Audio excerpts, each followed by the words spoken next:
Dans un royaume ancien, enveloppé de forêts profondes et de montagnes majestueuses, vivait une reine d'une beauté éclatante et d'une grande puissance.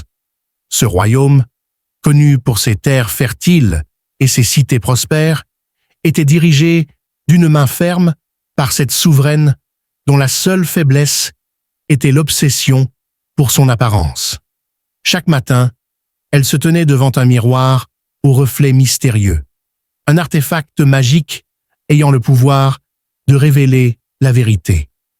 Pourtant, au fil du temps, cette quête de perfection devenait pour elle une prison, la poussant dans les profondeurs de la vanité.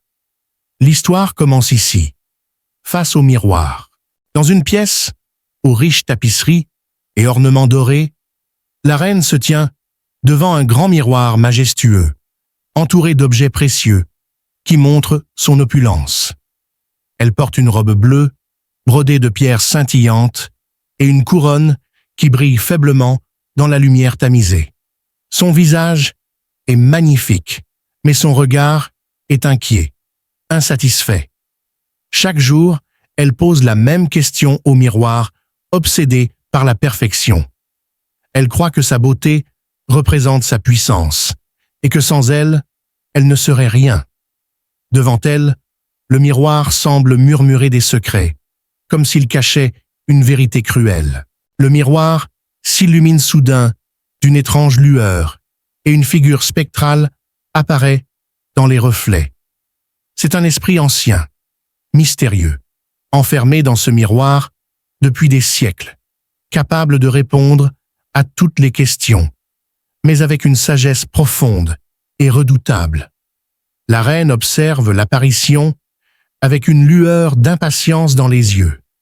Malgré sa beauté apparente, elle cache une obsession, et cette présence lui offre le pouvoir de voir au-delà des apparences. Le miroir, pourtant, semble hésiter, comme s'il prévoyait le danger de répondre aux exigences de la reine et de nourrir son désir vaniteux.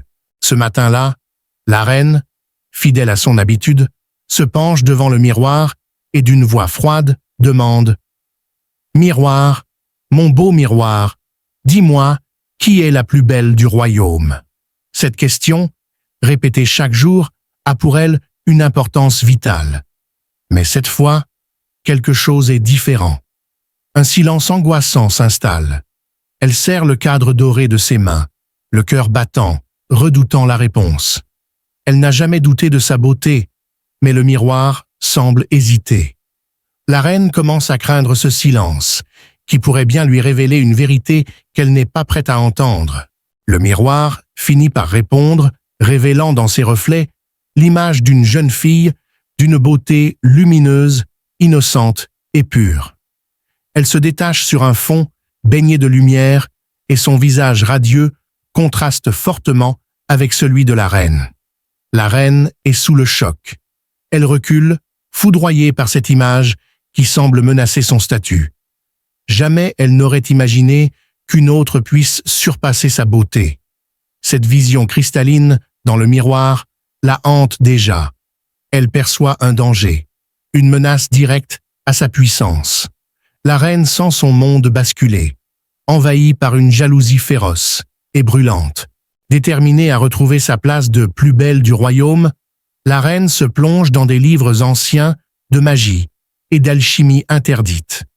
Dans la bibliothèque du palais, plongée dans la lueur tremblotante des bougies, elle cherche des rituels et des potions capables de restaurer sa beauté. Des symboles occultes et des grimoires poussiéreux l'entourent, son visage crispé par la détermination. Elle ne s'arrêtera devant rien pour effacer la jeune fille de sa vie et de son miroir. Ses mains tremblent d'impatience, alors qu'elle découvre des secrets oubliés, prêtant sa propre âme aux forces sombres pour servir sa vanité. Alors que la reine tente un nouveau rituel, le miroir s'anime de colère. Les reflets prennent la forme d'un visage sévère et solennel, presque vivant. Le miroir la met en garde. Si tu poursuis cette quête, tu perdras bien plus que ta beauté. La reine est surprise par cet avertissement, mais elle refuse d'y prêter attention. Aveuglée par sa soif de beauté éternelle, elle croit pouvoir dompter même la magie noire.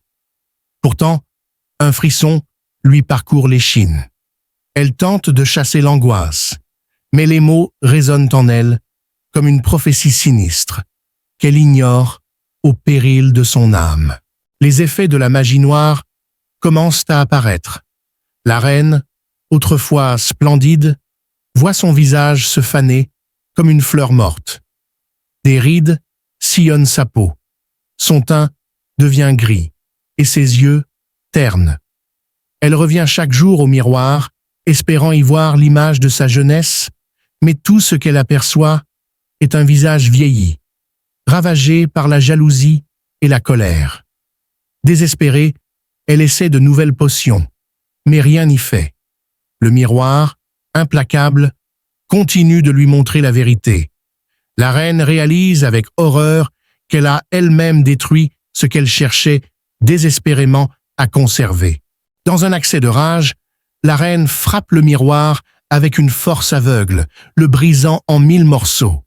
Des éclats de verre volent, reflétant son visage déformé et désespéré.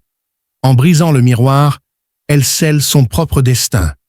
Elle erre désormais dans le palais, réduite à une ombre de son ancien moi, condamnée à contempler des fragments de son image éparpillés, chacun montrant un détail de sa beauté perdue. La pièce est glaciale, son regard vide. Ses habits autrefois somptueux sont usés et froissés, et elle n'est plus qu'un fantôme, sans reflet, sans beauté, sans paix. La silhouette de la reine, désormais spectrale, erre dans le palais déserté, entourée de morceaux de miroirs éparpillés. Chacun reflète un fragment de son ancien visage, hantant son esprit. Elle est seule, condamnée à contempler éternellement les bribes de ce qu'elle fut. Le palais est silencieux, et chaque salle vide résonne de sa solitude. Ce conte, loin d'un simple récit de vanité, devient une tragédie intemporelle. La reine réalise, bien trop tard, que la vraie beauté ne se mesure pas au reflet du miroir, mais qu'elle émane du cœur. Le miroir n'a fait que révéler la vérité intérieure.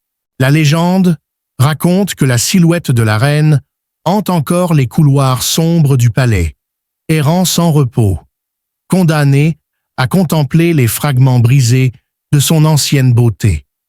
Cette histoire est une leçon sur les dangers de la vanité et de l'obsession pour les apparences. Car malgré son pouvoir et sa richesse, la reine n'a jamais pu accepter que la vraie beauté vient du cœur. Le miroir, désormais silencieux, n'était qu'un simple révélateur de la vérité intérieure. Ainsi, elle vécut une fin solitaire, son âme enchaînée à son propre reflet, perdue dans les échos du passé.